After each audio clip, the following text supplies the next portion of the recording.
Hi everyone, and welcome to another episode of Chemistry with Wikipedia. Today I will be doing a tutorial on how to identify the limiting reactant and calculate the theoretical yield. In order to do this, you will need to know how to do stoichiometric conversions. So if you're not sure how to do conversions, then you should go back and watch the video on stoichiometric conversions, and then come back to this one. Okay. So to find the limiting reactant, we have to set up two sets of problems, because we will be given information for each of the reactants that are in the reaction. And so we have to figure out the amount of product that we produce from each of the reactant amounts that are given. Once we figure out the amount of product that we get from both reactants, we look at that amount. The one that is smaller is going to be our theoretical yield. That means that we only have enough reactant to make that much. If we try to make the one that gives you more, we're going to run out of one of the reactants before we get to that point, so we won't be able to make that amount. So the theoretical yield is given by the minimum amount of product that we make. The limiting reactant is going to be the reactant that gives us the smallest amount of product. Any reactant that is not the limiting reactant is the excess reactant. And then a couple things to note, usually these are mass to mass problems, so you're starting with grams and ending with grams. If it doesn't specify what unit to find the theoretical yield in, then you should find it for grams. And then the theoretical yield is the amount that's given by the limiting reactant. So let's do some problem solving. We'll start by balancing our equation. So we've got 3 S's, so I'll put a 3 here. We got 2 ALs, so I'll put a 2 here. And now I have 6 NAs, so I'll put a 6 here. And that means there's a 1 there. Okay, so now that we have a balanced equation, we can look at our problem. So it says here that we have 32.1 grams of Na2S, and that's added to 8.68 grams of aluminum. Na2S is a reactant, and aluminum is also a reactant. So that means that I'm given amounts of both. Before, we were only given amounts of one reactant, and we just assumed that we had enough of the other one to give us the amount that we needed. So now we can no longer assume that. This is kind of like saying that if you're baking a cake, you have enough flour, but you still need enough butter to make that amount. So now we're given amounts of both flour and butter, and we need to see, based on both of those things, how much can I make? All right, we have 32.1 grams of Na2S, and we're forming Al2S3. So I'm going to do one conversion, converting grams of Na2S into Al2S3. And then I'm going to do a second conversion where I convert 8.68 grams of Al into Al2S3. So what I'm doing is a comparison to see how much product I can form from the Na2S and how much product I can form from the Al. This is doing stoichiometric conversions, but instead of each problem having one conversion, we are now doing 2 conversions. So it's just more of the same. All right, so we are given 32.1 grams of Na2S, and then we're also given 8.68 grams of Al. So since we're given amounts of both, we have to do 2 conversions where we solve for the same thing so we can do a comparison. So what I'm finding is the Al2S3. And since it doesn't give me a unit, I'm going to default to grams. So I have to find grams of Al2S3 for both of these so that I can do a comparison of how much I can make from both reactants. So we've got 32.1 grams here, so I'm going to need to use the molar mass conversion. So I need the molar mass of Na2S. The molar mass of Na2S is 78.04 grams. And then I'm also going to need the molar mass of Al2S3. So Al2S3 has a molar mass of 150.14 grams. Okay, let's set up our first conversion here. We're starting with 32.1 grams of Na2S. And so to convert that, we are going to first find the number of moles. So since we're starting with grams, we'll put grams in the denominator. So the molar mass is 78.04 grams of Na2S, and that's equal to 1 mole of Na2S. In my next step, I need to convert moles of Na2S to moles of Al2S3. So I'm going to look at my balanced equation. I have 3 moles of Na2S, so I put 3 moles in the bottom to get the moles of Na2S to cancel. And then I'm looking for Al2S3 that has a coefficient of 1, so I'm going to put that on top. And then in the last step, I'm going to convert moles of Al2S3 into grams. I'm starting with moles, so I'll put moles in the denominator to get those to cancel. And then the molar mass here is 150.14 grams, Al2S3. All right, so we've got grams canceling with grams, moles canceling with moles, moles canceling with moles again, and I'm left with grams of Al2S3 as my final unit. All right, so I'm going to do all of this math calculation, and my number here, my value has 3 sig figs, so I'm going to round my value to 3 sig figs, and I get 20.8 grams Al2S3 from the Na2S. So now we know that given the amount of Na2S, I can make 20.8 grams of Al2S3. All right, so now I'm going to do the same thing with the aluminum, and I'm going to see how much of my Al2S3 I can make from the amount of aluminum that's given to me. I'm going to need the molar mass of aluminum. 1 mole of this is 26.98 grams, and the Al2S3 molar mass I already found above, and that is just 150.14. All right, so let's set up our problem. We're setting it up the same exact way.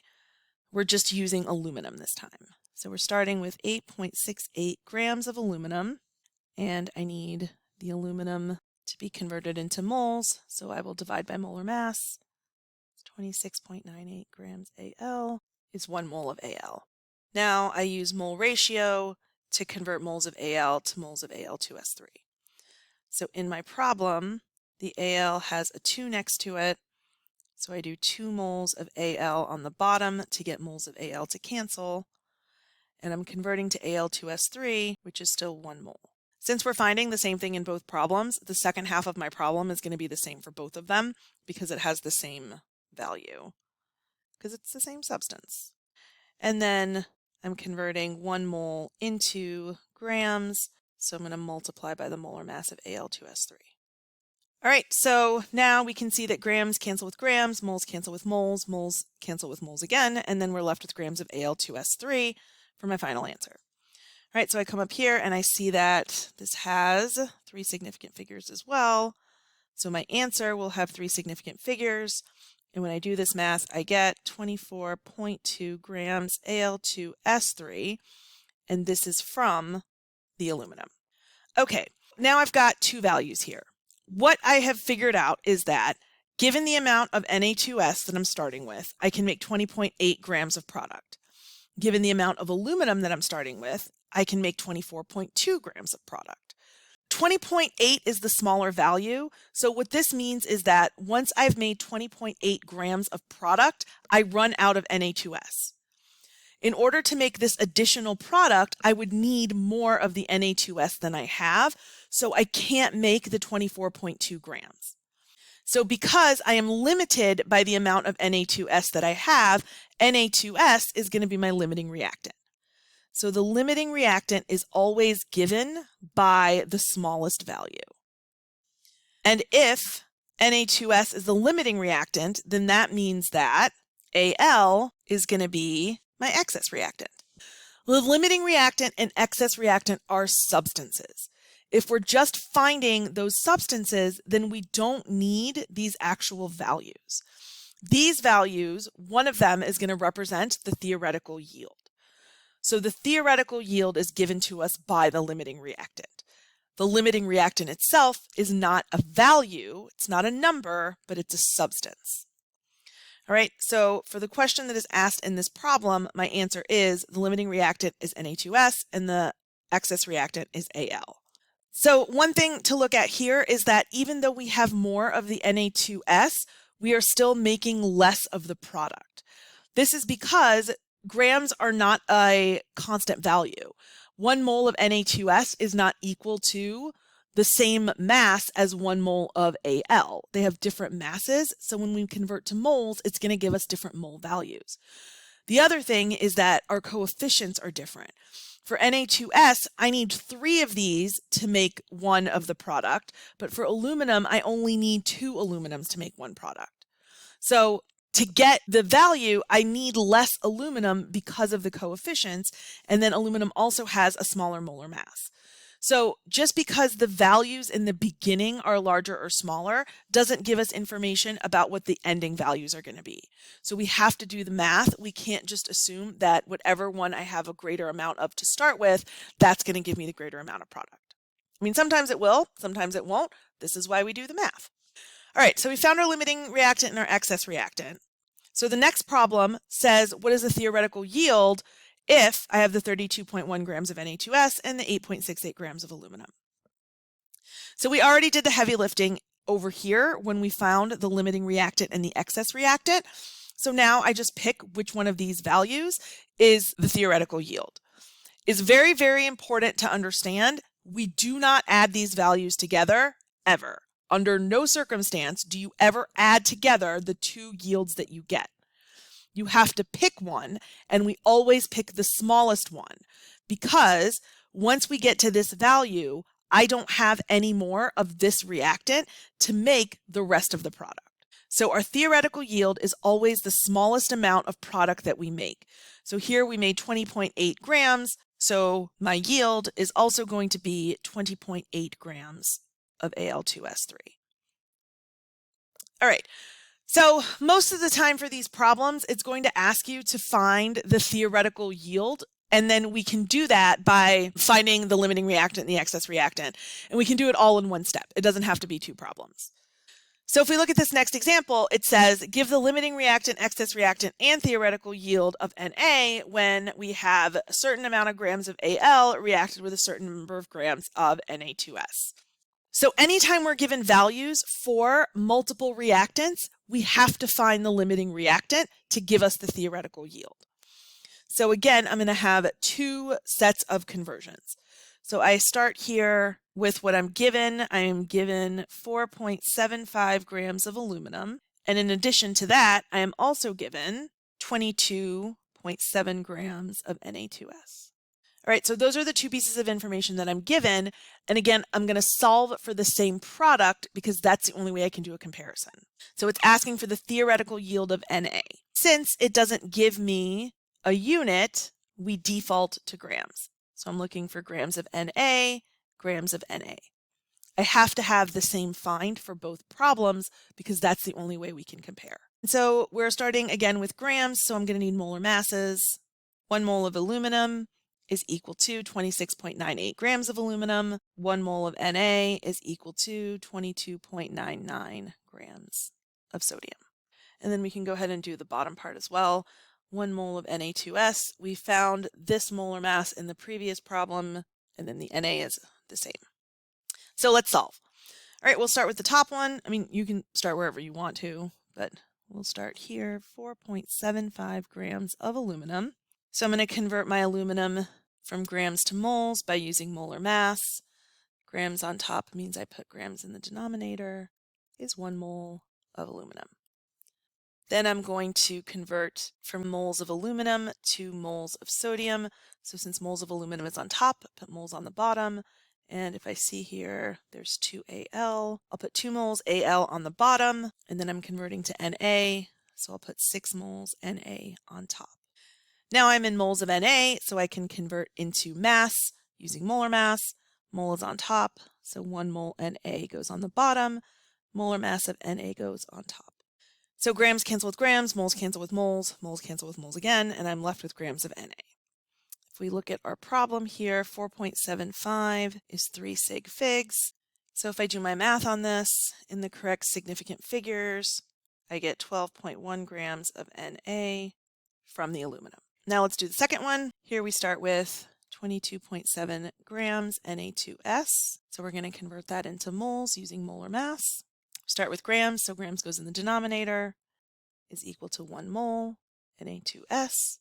Now that I'm in moles, I can convert from moles of Na2S into moles of Na. So Na2S has a coefficient of 3, so I'll do 3 moles Na2S, and the sodium is still 6, so 6 moles of Na. Now that I'm in moles of Na, I can convert to grams using molar mass.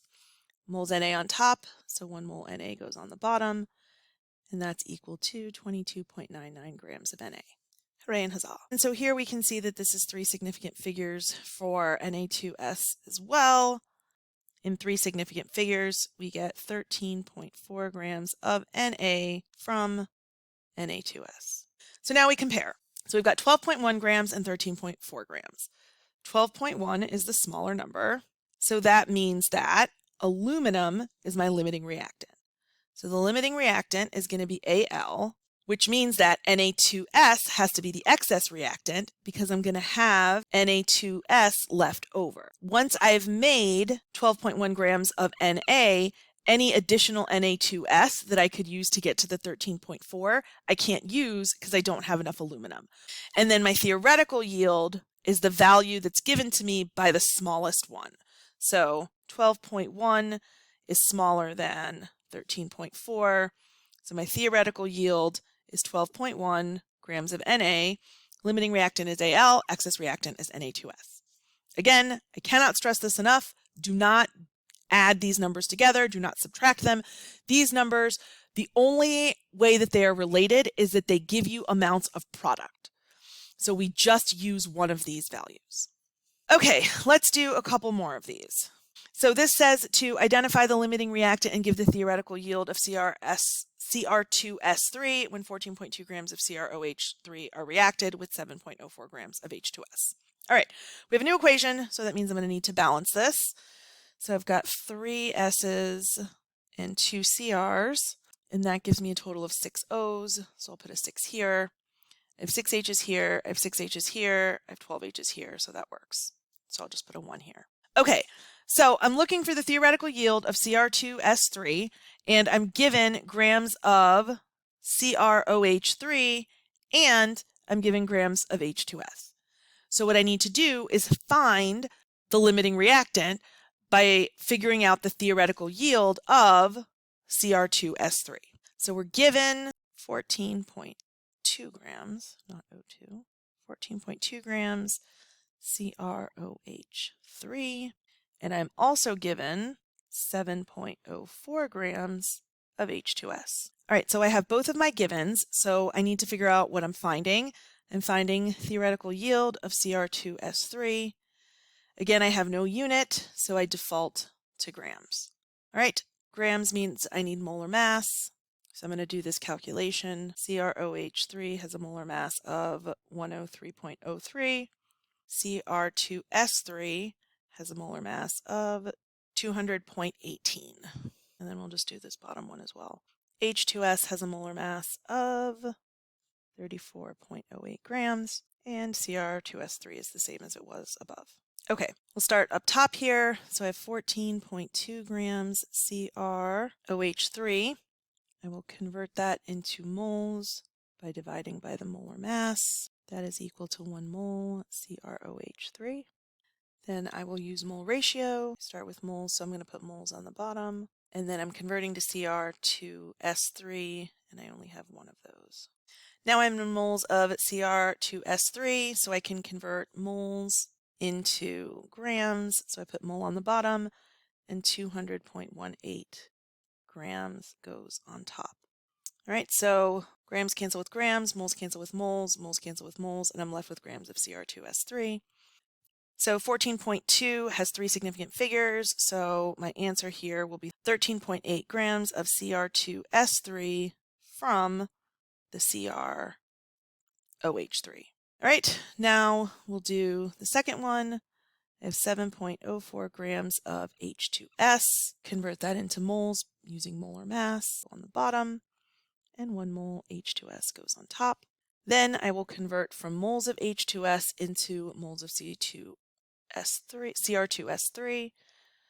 The H2S has a 3 in front of it, so I'll do 3 moles H2S. And then I'm finding Cr2S3, which I already determined above to be 1 mole.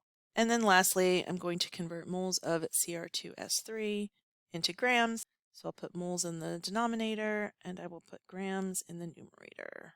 Grams cancel with grams, moles cancel with moles cancel with moles again, left with grams of Cr2S3. 7.04 has 3 significant figures, so my answer also has 3 significant figures, and I get 13.8 grams of Cr2S3 from H2S. Okay, so if I look at this, 13.8 grams from the CrOH3, 13.8 grams from the Cr2S3. Because they're both the same value, that means I have exactly the same amount of both that I need to make 13.8 grams. So in this particular case, there is no limiting reactant and no excess reactant because both values are the same. Neither one is bigger or smaller, so the theoretical yield is just the amount that I get. 13.8 grams of Cr2S3. Again, do not add these together. The temptation is very high, but I just cannot stress that enough. Let's do a couple more using some different units. Okay, so if we look at this next problem, it says how much H2O is produced from the reaction of 20 grams of CrOH3 and 20 liters of H2S at STP. What is the limiting reactant? Okay, so it's the same situation here where we're given two values, one for each of the reactants, but this time, instead of both reactants being gram values, one of them is in liters. This doesn't change anything. This just means that I use a different conversion factor to convert the H2S from liters into moles. All right, so I do the same thing. I'm going to start with what I'm given here. My first given is 20 grams of CrOH3, and the second given that I have here is 20 liters of H2S. So what I'm finding is H2O. And again, since I am not given a unit, I will default to grams. So I'm going to find grams of H2O for both of my problems. So I'm starting with grams of CrOH3 here, so that means that I will use the molar mass of this. So that's my molar mass, and then grams of H2O, I need to find the molar mass of that, and that is 18.02 grams. And then down here, I have 20 liters of H2S, so 1 mole here, I'm going to use my liter conversion factor, and it's going to be 22.4 liters of H2S. So since the unit I'm starting with is liters, I have to use a different conversion factor. I don't use the molar mass. But I'm still converting into grams of H2O, so I still use the molar mass of H2O. All right, so let's set up our problem. We're starting with 20 grams of CrOH3. Convert that to moles using molar mass. Grams over here, so grams goes on the bottom. 1 mole goes on top. So now I convert from moles of CrOH3 into moles of H2O. So moles of CrOH3, I have a 2 here, 2 moles, CrOH3, moles of H2O on top, so moles H2O, I have 6, H2O. And then finally, I'm going to convert from moles of H2O into grams of H2O. So 1 mole H2O goes on the bottom and molar mass on top. Grams cancel with grams, moles cancel with moles, moles again cancel with moles again, and I'm left with grams of H2O. If I look here, this has 3 significant figures. Remember, zeros are significant if there is a decimal place. So when I do this math here, I get 10.5 grams of H2O from the CrOH3. Now let's do the second one. This time I'm starting with 20 liters of H2S. So I'm going to convert from liters to moles. So since this is liters, I put liters in the denominator, and my conversion is 22.4 liters, and that is equal to 1 mole of H2S. Then I'm going to go from moles of H2S to moles of H2O. So there's a 3 in front of the H2S. H2S is on top here, so it'll go on the bottom here. And then the H2O is still 6. And lastly, I will convert moles of H2O into grams. Moles are on top, so 1 mole H2O is on the bottom. Grams is on top. Liters cancel with liters, moles cancel with moles, moles cancel with moles, left with grams of H2O. So when we do this math, if we look our significant figures, 20.0 is still 3 significant figures. So we get 32.3 grams of H2O from H2S. So now I have the 2 pieces of information that I need. 10.5 grams of H2O from the CrOH3, 32.2 grams from the H2S. So since this value is smaller, that is my theoretical yield. So the theoretical yield is 10.5 grams of H2O. And then I got that 10.5 grams from the CrOH3, so that's going to be my limiting reactant. And then it doesn't ask me for the excess reactant, but that means that if this is a limiting reactant, then the H2S is the excess reactant. All right, so let's take a look at this next example. How many particles Cr2S3 can be made from 3.6 moles H2S and 8.7 moles of CrOH3? So again, I'm given values for both reactants, so I need to find the limiting reactant to answer the question. So this is different in a couple ways. The first one is that it tells me what unit. I'm looking for particles of Cr2S3. So this time, since I'm given a specific unit, that's the unit that I'm going to find. The other thing is that I'm starting with moles of both. So if I'm already in moles, then there's no reason for me to convert from a unit into moles. I'm already there. So this one is actually going to be a little less work than the previous problems. All right, so again, we'll start with what we're given. 3.6 moles H2S, and then we're also given 8.7 moles of CrOH3. And then what we're trying to find are particles of Cr2S3. Cr2S3 is formula units, so we'll just abbreviate that as formula units. All right, and then same thing I'm finding here are formula units of Cr2S3. Okay, so what do I need to solve this? I'm already in moles of H2S, so I need no conversion factor here because I'm already starting with moles. I am going to convert into formula units. So formula units means 6.02 times 10 to the 23rd, which means the same thing down here. Okie doke. So first off, we're starting with 3.6 moles H2S. Since we're already starting with moles of H2S, I don't have to do the first step I normally do, which is convert into moles. I'm already here. So my first step here is going to be to use the mole ratio to go from moles of H2S to moles of Cr2S3. So H2S, there's 3 from my reaction here, and then the Cr2S3 doesn't have anything, so that means it's a 1. All right, and then now that I'm in moles of Cr2S3, I can convert into particles. 1 mole in the denominator and 6.02 times 10 to the 23rd formula units Cr2S3 in the numerator. All right, so we'll do this math. Our significant figures, 3.6 has 2 sig figs, so my answer will also be in 2 significant figures. So this is 7.2 times 10 to the 23rd formula units of Cr2S3 from the H2S. Next, we'll do the moles of Cr2O3. All right, so I'm starting again here with moles, so there's no reason for me to do the first step because I'm already in moles, and I can go straight to the mole ratio. So my mole ratio, Cr2OH3 is on top, so I'll put that in the bottom. The coefficient here is 2, so I'll do that. And I'm converting it into Cr2S3, which we said had a coefficient of 1. And then lastly, I will convert from moles into particles. So 1 mole on top means 1 mole on the bottom as well, and 6.02 times 10 to the 23rd on top. Again, 8.7 has 2 significant figures, so my answer has 2 significant figures, and I get 2.6 times 10 to the 24th formula units of Cr2S3 from the CrOH3. So to find the number of particles, again, I just use the smallest value. This one is a little tricky because 2.6 is smaller than 7.2, but we have to look at our power of 10 because that tells us how long our value is. 7.2 times 10 to the 23rd is actually smaller than 2.6 times 10 to the 24th. The 24th has an extra 0. So this is like saying I'm comparing 72 to 260. Since there's an extra 0, that means that this bottom value is larger and this top value is smaller. So the 7.2 times 10 to the 23rd is the smaller of the two. So that means that this is going to be my theoretical yield. 7.2 times 10 to the 23rd formula units of Cr2S3.